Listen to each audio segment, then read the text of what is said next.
Baik, shalom sahabat-sahabat semua. Saya boleh Halo. Halo. ada satu atau dua orang yang mic-nya jangan dimatikan untuk menemani saya supaya saya tidak merasa sendirian di kamar gitu. Siap, Kak. Sip, thank you ya. Baik, Ya, Kak. sahabat-sahabat semua, saya mau tanya, ada nggak yang tidak kena dampak dari pandemi? Ya, ada kayaknya, Kak. Kayaknya nggak ada ya. Apapun kedudukanmu, Kena apapun semua. jabatanmu, apapun, berapapun umurmu, gitu ya. Dari mulai anak bayi sampai orang tua, kayak semua kena dampak. Ada yang besar, sedang, ada yang kecil gitu ya. Tapi semua berdampak rasanya gitu ya. Dan itu yang bikin orang-orang jadi mulai bertanya, di mana Tuhan? Tuhan itu ada nggak ya? Nah, teman-teman sekalian, mari kita siapkan firman Tuhan yang diambil dari Markus 16, ayat yang ke-9 sampai dengan 14. Markus 16, 9, 14. Saya akan bacakan Markus 16, 9, 14. Setelah Yesus bangkit pagi-pagi pada hari pertama minggu itu, ia mula-mula menampakkan dirinya kepada Maria Magdalena. Daripadanya Yesus pernah mengusir 7 setan. Lalu perempuan itu pergi memberitahukan kepada mereka yang selalu mengiring Yesus dan yang ada pada waktu itu sedang berkabung dan menangis. Tetapi ketika mereka mendengar bahwa Yesus hidup dan telah dilihat olehnya, mereka tidak percaya. Sesudah itu ia menampakkan diri dalam rupa yang lain kepada 2 orang dari mereka ketika keduanya dalam perjalanan keluar kota. Lalu kembalilah mereka dan memberitahukannya kepada teman-teman yang lain. Tetapi kepada mereka pun teman-teman itu tidak percaya. Akhirnya ia menampakkan diri kepada ke-11 orang itu ketika mereka sedang makan dan ia mencela ketidakpercayaan dan kedegilan hati mereka oleh karena mereka tidak percaya kepada orang-orang yang telah melihat dia sesudah kebangkitannya. Demikian firman Tuhan. Terpujilah Kristus. Kita mau tundukkan kepala sebentar, kita mau berdoa. Bapa di surga, terima kasih kalau sampai detik ini kami masih diberi kesempatan untuk baca kitab suci kami. Kami percaya bahwa setiap perkataan, setiap kalimat, setiap huruf dalam kitab suci kami, itu sungguh-sungguh perkataan yang merupakan hatinya Tuhan, kerinduan, harapan-harapan Tuhan terhadap kami, umat manusia. Kami percaya Tuhan, setiap kata-kata itu penuh kuasa, penuh urapan, penuh kedahsyatan untuk memperbaiki dan merubah kehidupan kami menjadi pribadi-pribadi yang jauh lebih baik, jauh lebih berkenan di hadapan Tuhan. Bapak, bila siang hari ini, sore hari ini, kami boleh bersukacita di dalam firman Tuhan, kami boleh bergembira di dalam kabar sukacita, kami boleh dipulihkan, diperbaiki, dibangkitkan kembali, disemangati kembali, apapun kondisi saat ini, kami percaya Allah kami, Allah yang tetap sama, tidak pernah berubah dahulu, sekarang, dan sampai selama-lamanya. Amin. Baik, sahabat-sahabat sekalian, tadi saya tanya, nggak ada yang tidak kena dampak, termasuk saya, gitu ya. Nah, teman-teman, perhatikan nggak tadi, ayat firman itu cerita bahwa ketika Yesus, ini ada 11 murid yang sepanjang hidup mereka 3,5 tahun Yesus hidup pelayanan, itu selalu bersama-sama dengan Yesus. Sebelum Yesus mengalami wafat, disiksa, dan bangkit, Yesus sudah bilang, nanti aku akan wafat, disalib, ditangkap, bla bla bla bla. Nanti pada hari ketiga aku akan bangkit kembali, gitu ya. Itu Yesus sudah cerita. Bahkan para nabi, kalau kita mundur berabad-abad sebelumnya, para nabi juga udah ngomong. Tapi begini, ketika Yesus bangkit, dia menemui Maria Magdalena. Tolong bilang dong sama murid-murid gue nih, yang 11 orang itu, gitu ya. Nggak percaya mereka. Lalu Yesus dengan rupa yang lain menemui 2 orang. Ini kita semua tahu ceritanya tentang perjalanan ke Emmaus. Dan Yesus bilang, tolong dong bilangin sama murid-murid gue tuh. Percaya nggak? Nggak ada yang percaya. Teman-teman, berpikir nggak? Ini kan satu apa ya? Satu hal yang sangat-sangat ironis. Karena orang-orang ini, kita ngomongin 11 orang nih ya. Itu tuh mereka tuh makan bareng Yesus. 24 jam bareng Yesus. Pergi bareng sama Yesus. Kok aneh ya? Gini loh, bisa dikatakan mungkin selama 3,5 tahun, mereka hanya belajar tentang pengetahuan akan Yesus, bukan pengenalan. Kalau pengenalan itu bicara tentang hati. Jadi gini loh, Tuhan itu iman itu adanya bukan di pengetahuan, tapi iman itu adanya di pengenalan atau hati. Dengan kata lain, kenapa seseorang itu imannya bisa krisis gitu ya? Kayak 11 teman murid Yesus ini kenapa? Kok mereka nggak percaya? Padahal Maria Magdalena udah bilang, 2 orang di Emmaus sudah cerita, Yesus sebelum wafat juga dia udah bilang, para nabi juga cerita ke belakang juga udah kasih tahu. Kok nggak percaya? Aneh kan? Jadi gini loh, ini mungkin terjadi karena gini, orang-orang ini bukan orang-orang yang menjadikan kitab suci sebagai pengalaman dan pegangan hidup. Mereka cuma mengejar apa yang dikatakan pengetahuan tentang Allah, pengetahuan tentang Tuhan, pengetahuan tentang Yesus. Tapi mereka tidak pernah belajar apa itu pengenalan. Tangkap nggak? Teman-teman, contoh ya. Teman-teman tahu saya nggak? Tahu dong. Kak Medi Widodo, tim PDKK Gloria, pewarta BPKKJ, tahu kan? Tahu. Paling lebih kenal lagi, parokinya Meruya, MKK gitu ya. Tapi tahu nggak?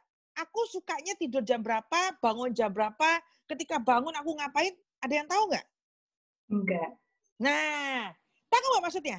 Kalau yang tadi yang tim PD Gloria, orang pewarta BPK, orang umat di paroki MKK, itu pengetahuan akan Medi Widodo. Tapi kalau Medi itu tidur jam berapa, bangun jam berapa, terus sebelum tidur ngapain, setelah bangun ngapain, apa yang dia lakukan ketika dia bangun pagi, itu bukan lagi pengetahuan, tapi itu bicara tentang pengenalan. Tahu nggak maksudnya? Siapa yang kenal saya? Orang yang dekat sama saya. Makanya, kenapa kok aneh kan ya? Yesus punya murid sekian banyak, tapi ketika dia bangkit yang dia ketemu bukan Petrus, Yohanes, Yakobus, Andreas, dan teman-temannya, tapi siapa? Maria Magdalena. Padahal kita tahu ceritanya itu perempuan pernah kerasukan 7 setan. Gak kira-kira setannya banyak banget gitu ya. Tapi gini loh, ketika wanita ini diselamatkan, dia kejar bukan pengetahuan lagi tentang Yesus, tapi yang dia kejar adalah pengenalan. Makanya gini loh, Yesus itu cuma mau deket sama orang yang mau kenal sama dia. Bukan mau tahu tentang dia. Tahu nggak maksud? Nah, teman-teman, kenapa iman bisa krisis ketika ada pandemi? Itu mungkin jatuh sama orang-orang yang selama ini so far ngejar pengetahuan. Semakin tahu tentang Yesus semakin bangga. Enggak juga loh. Kamu kalau enggak kenal Yesus, cuma tahu Yesus, habis hidupmu. Jadi gini, nanti ketika Yesus datang kedua kali, dia nggak lihat loh, kamu sudah menyelamatkan berapa orang, sudah mempertobatkan berapa banyak orang. Enggak. Dia nggak, ketika Yesus datang kedua kali, Yesus nggak tanya, udah khotbah berapa ribu kali. Tuhan Yesus nggak tanya. Yesus nggak tanya, ketika aku datang, kamu sudah bikin berapa banyak seminar. Tuhan Yesus nggak bakal tanya itu. Dia juga nggak tanya, berapa banyak duit yang kamu punya. Dia juga nggak tanya. Nanti ketika Yesus datang kedua kali, dia cuma tanya gini, kamu masih punya iman nggak tentang aku? Ketika Yesus datang kedua kali, Yesus cuma punya satu pertanyaan, kamu masih punya iman nggak akan aku? Wah, itu gawat loh. Kalau ketika Yesus datang kedua kali dan kita nggak punya iman, itu bahaya banget. Nah, dan ini saat-saatnya, teman-teman, ini saat-saatnya si jahat itu mengambil iman kita akan Tuhan. Nah, saya mau cerita pengalaman aja gitu ya. Orang bilang, wah gue nggak siap nih pandemi segala macam bla bla bla, gaji dipotong, ada yang di PHK, ada yang wah macam-macam lah. Saya dengar berita macam-macam. Teman-teman, saya belajar bahwa itu tidak berlaku untuk orang yang mengejar pengenalan, bukan pengetahuan, akan Tuhan. Pengenalan itu bicara tentang relasimu dengan Tuhan. Kalau orang itu ngejar pengenalan, relasi dengan Tuhan, ketika badai itu datang, dia nggak akan syok. Dia sudah tahu, udah siap. Gini loh, Tuhan itu, yang saya tahu ya, saya mau share aja cerita. Yang saya tahu Tuhan itu tidak pernah terlalu cepat, dan Tuhan itu tidak pernah telat, tidak pernah terlambat, tidak pernah terlalu cepat. Kalau terlalu cepat, keenaan kita. Kalau telat, matilah kita, gitu ya. Jadi Kak Medi, kalau gitu Tuhan itu gimana? Nah, saya kasih tahu kunci-kuncinya. Tuhan itu selalu pas. Lah pasnya gimana? Contoh, Ini hari tanggal berapa ya? Tanggal 12. 12 September 2020. Jika seandainya Tuhan Yesus bilang gini, Matt, nanti ya 12 September 2020 aku mau datang ke rumahmu, aku mau ngobrol-ngobrol sama kamu. Ya kan? Saya mau tanya, satu hari itu berapa jam? 24, Kak. 24 jam. 24 jam gitu ya. Kalau jam 23.50 itu masih masuk tanggal 12 nggak? Masuk. Masuk. Oh. Nah, kalau tanggal Iya. 0, kalau jam 00 masuk tanggal 12 September nggak? Enggak. Enggak. Udah pindah tanggal 13, benar kan? Nah, Benar. problemnya Tuhan itu selalu datang itu jam 23.59. Saya kasih tahu. Kan kita udah gregetan kan? Aduh Tuhan, gue udah dandan, gue udah ke salon, potong rambut, keribat lah, apalah. Udah mandi wangi, luluran, wah udah mandi susu segala macam pakai madu. Udah pokoknya mau menyambut sang raja yang hebat itu. Udah sampai keringetan lagi gitu ya. Di jam 6 sore, Tuhan gak datang-datang. Terus kita mulai komplain, kita bilang, Tuhan gimana sih lu tuh? Ngomong gak bisa dipegang. Lu sekarang gini loh. Ada satu firman katakan gini, tadi juga sempat disebut itu ayatnya.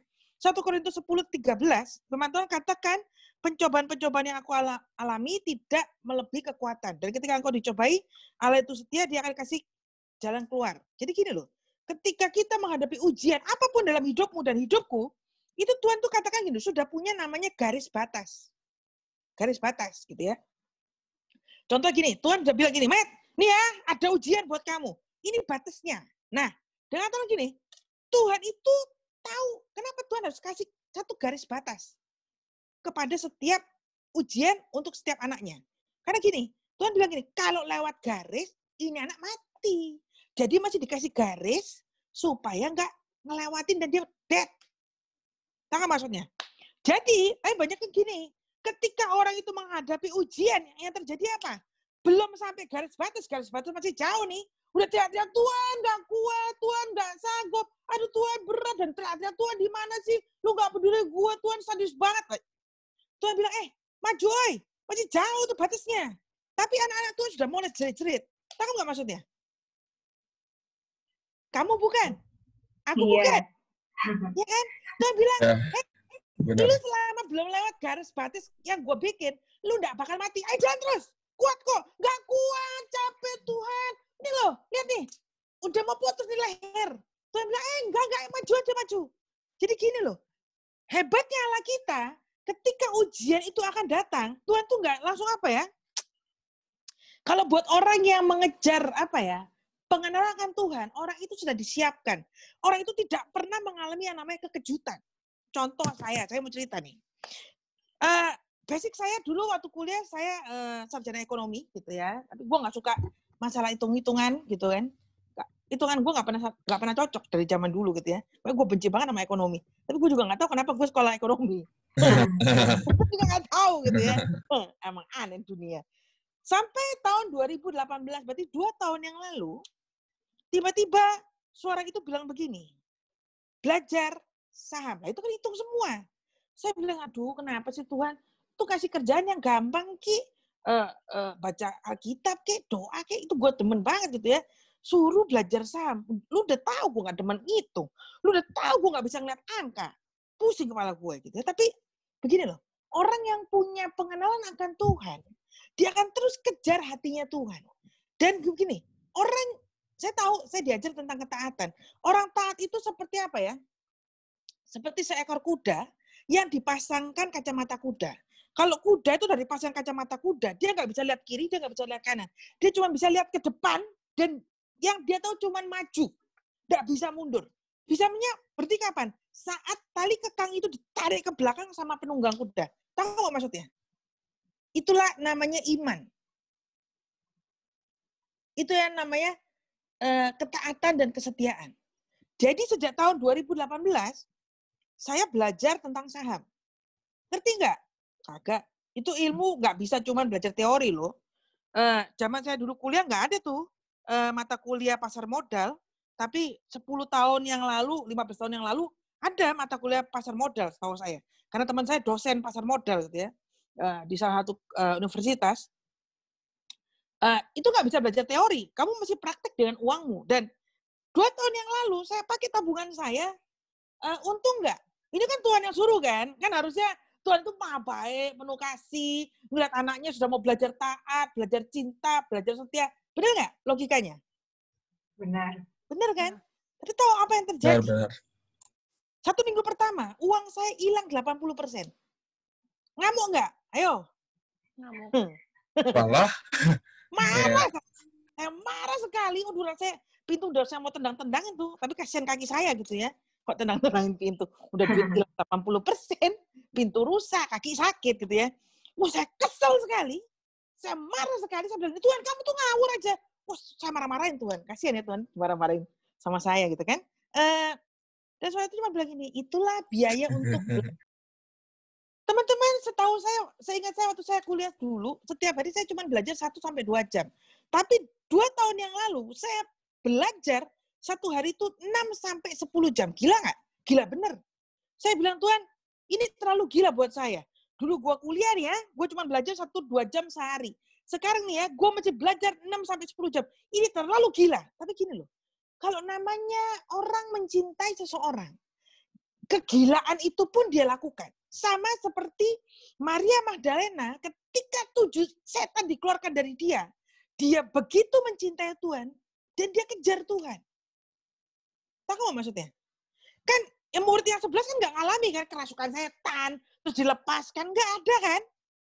Ada Petrus kerasukan setan? Nggak. Yakobus, Yohanes, Andreas? Nggak ada. Nggak ada. Tapi yang pernah mengalami, jadi gini loh, iman itu adalah pengalaman pribadi bersama dengan Tuhan.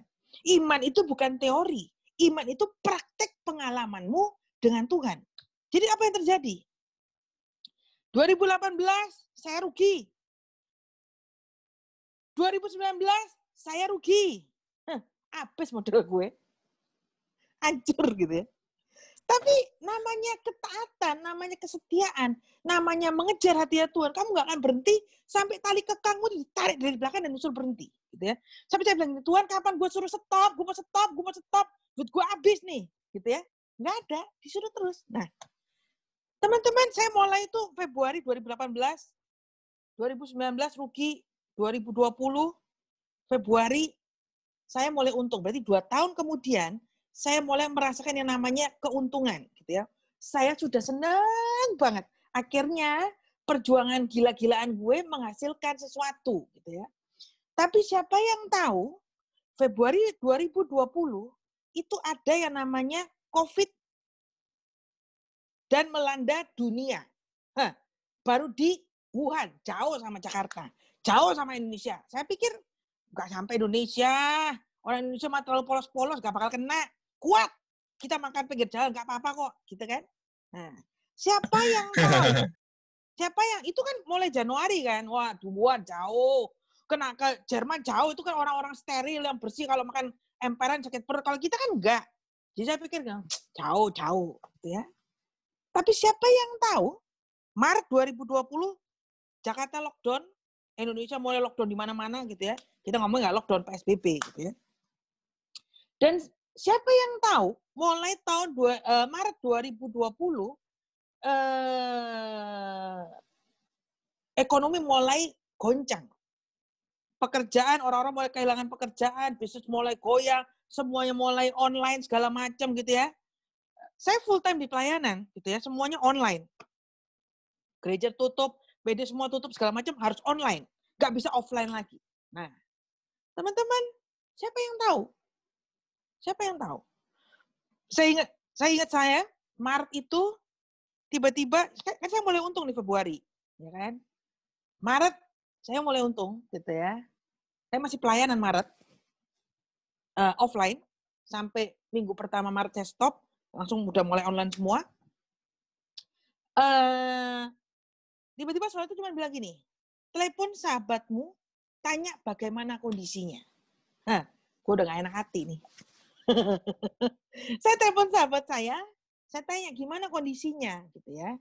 Dia bilang, iya Met, saya juga kemarin berdoa sama Tuhan, gimana ya, saya nggak punya tabungan, gimana ya, saya bisa makan, gimana ya, saya bisa hidup, cakep, gitu ya. Sebelum saya suruh telepon, suara itu udah bilang, 2+1. Oh, gue tahu nih. Jadi saya harus gaji dia 2 bulan plus 1 bulan, 3 bulan saya disuruh gitu ya. Padahal teman-teman tahu kan, saya baru merasakan hasil keuntungan setelah rugi 80% selama 2 tahun. Tahu nggak maksudnya? Sebel nggak? Sebel nggak? Itu ada loh tema BKSN yang minggu ini tentang kepedulian terhadap sesama gitu ya.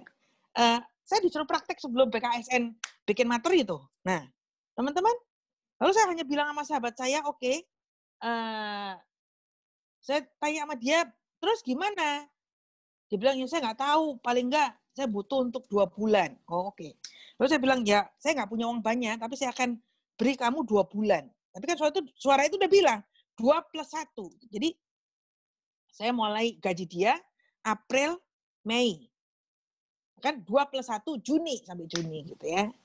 Dan memang saya praktek. Memang aneh.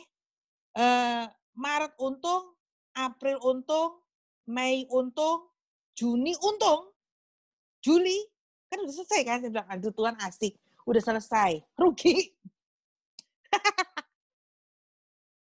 Rugi, nggak ada untungnya. Wah kacau. Teman-teman tangkap nggak maksudnya? Jadi untuk orang-orang yang mencari Tuhan, jadi bukan hanya saya yang mencari Tuhan loh, sahabat saya juga cari Tuhan, kejar Tuhan.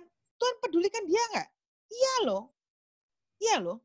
Juni saya stop, dan mulai Juli dia kehidupannya mulai pulih kembali, mulai ada pemasukan segala macam. Saya udah nggak pikirkan yang lain lagi. Teman-teman, dan saya bersyukur bahwa ketika itu, gitu ya, bulan Maret gitu ya, Maret, April segala macam, dari saham itu saya bisa memberkati gereja di pulau tertentu yang pastornya sampai kesulitan untuk mendapatkan kebutuhan sehari-hari. Saya merenung, saya berpikir, iya ya Tuhan, coba 2 tahun yang lalu gue nggak nurut sama lu. Coba 2 tahun yang lalu gue ngotot nggak mau belajar. Apa yang terjadi hari ini? Habis hidupku. Tahu nggak maksudnya? Jadi tidak ada, gini loh. Buat orang-orang yang mengejar pengenalan akan Tuhan, orang-orang itu pasti tidak akan pernah mengalami yang namanya kekejutan. Keterkejutan itu nggak mungkin. Mungkin kaget sebentar, oh iya. Tapi udah. Saya kaget nggak? Kaget. Tapi cuma sebentar. Kenapa? Karena saya tahu Tuhan sudah persiapkan jauh-jauh hari. Itu loh. Tahu nggak maksudnya? Nah, itu yang pertama. Yang pertama, ujian itu tidak mungkin melebihi garis batas. Sebelum Tuhan kasih ujian, Tuhan sudah bikin garis. Seret. Nih, batasnya ya. Kamu nggak mungkin, melewati garis ini. Kalau lewat, kamu dead. Jadi, selama belum lewat garis, jalan terus sampai di garis, itu selesai. Tahu maksudnya? Gitu. Jadi, jangan khawatir ketika ada ujian. Jangan syok kalau dunia pandemi. Kenapa? Hidupmu itu sudah digariskan sama Tuhan. Nggak mungkin lewat garis. Karena Tuhan tahu kalau Medi ngelewati garis, mati dia. Jadi supaya dia selamat, nggak mungkin lewat. Ya kan yang kejar Medi kenapa? Teriak-teriak, marah-marah kan, komplain gitu kan. Kan manusia. Yang kedua, kenapa ya? Kadang-kadang gini loh. Ada satu pengalaman saya, kadang-kadang memang Tuhan izinkan itu terjadi. Kenapa? Tujuan Tuhan itu bukan untuk membinasakan atau mencelakakan anak-anaknya, tapi untuk membuat anak-anak Tuhan itu belajar untuk menjadi pribadi yang dewasa. Saya ingat sekali ketika keponakan saya nomor 3, ketika dia mulai masuk sekolah playgroup gitu ya, kelompok bermain, ketika waktu itu dia umur berapa ya? 2 tahun kalau saya nggak salah ingat. Jadi maminya kerja. Jadi waktu itu adik saya yang besar antar dia ke tempat sekolahnya dia, si kecil ini, si Claire, di drop sama suster gitu ya. Terus adik saya pergi jemput anaknya di sekolah. Tapi sebelum adik saya yang besar pergi meninggalkan si keponakan, saya harus datang ke sekolah itu, nunggu di luar supaya anak itu tahu ada keluarga yang nungguin dia gitu ya, selain suster. Seminggu pertama harus seperti itu gitu kan. Jadi hari pertama itu saya tungguin dia. Saya duduk di belakang di ruang kelas, anak kecil-kecil semua 1 tahun setengah, 2 tahun gitu ya di depan. Saya duduk di belakang gitu ya sama suster di bawah. Dia tahu, dia noleh ke belakang, oh dia tahu. Dia aman, ada tantenya di belakang. Udah. Teman-teman, anak 2 tahun. Kan udah ada acara namanya break, lalu dia harus makan gitu kan. Dia harus buka kotak makanan. Dan ternyata anak Claire 2 tahun ini kesulitan ketika harus membuka crackers yang ada bungkusnya.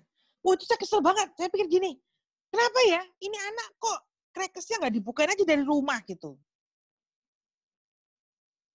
Oke. Kenapa sih anak ini kok crackersnya nggak dibuka aja dari rumah?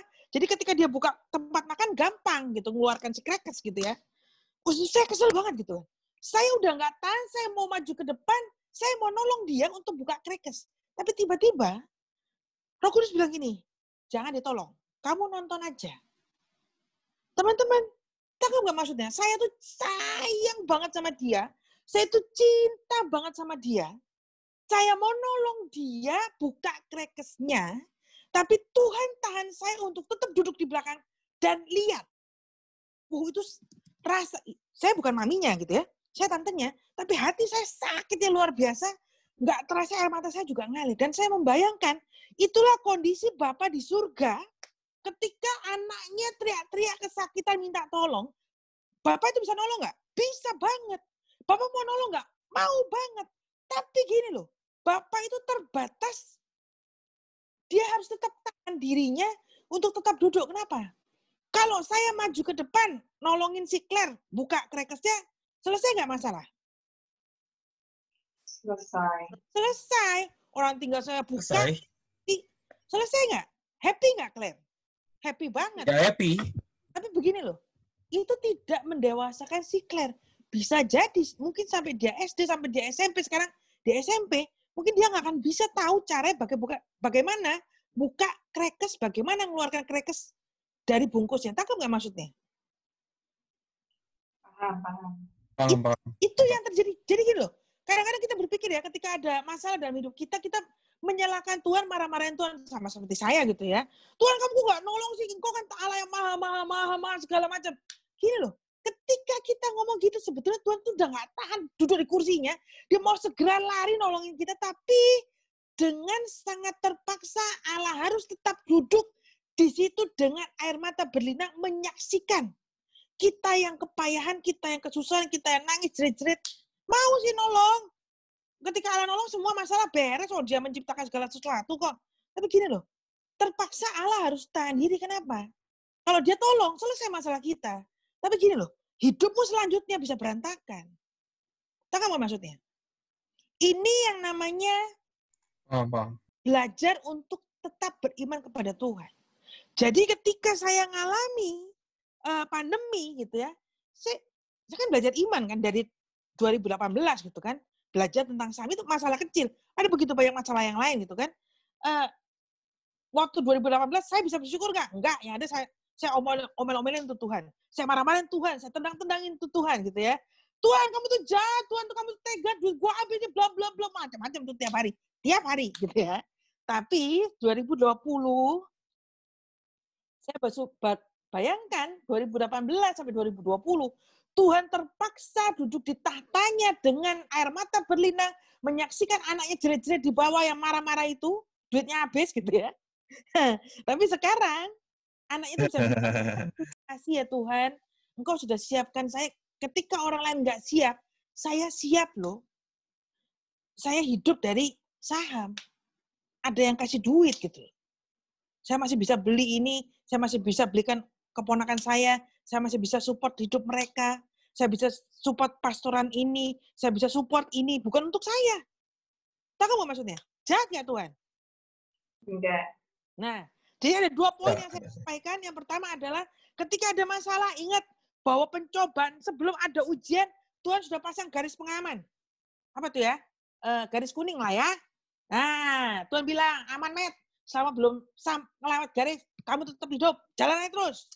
Yang pertama. Yang kedua, kadang-kadang memang Tuhan harus terpaksa dengan air mata berlinang, tetap harus ikat dirinya, duduk di tahtanya, nggak nolongin kita. Bukan karena Bapak jahat, tapi gini loh, itu tujuannya buat kamu ke depan loh, Met. Jangan sampai kamu sampai tua nggak bakal bisa buka crackers, mengeluarkan crackers dari bungkusnya. Bahaya itu.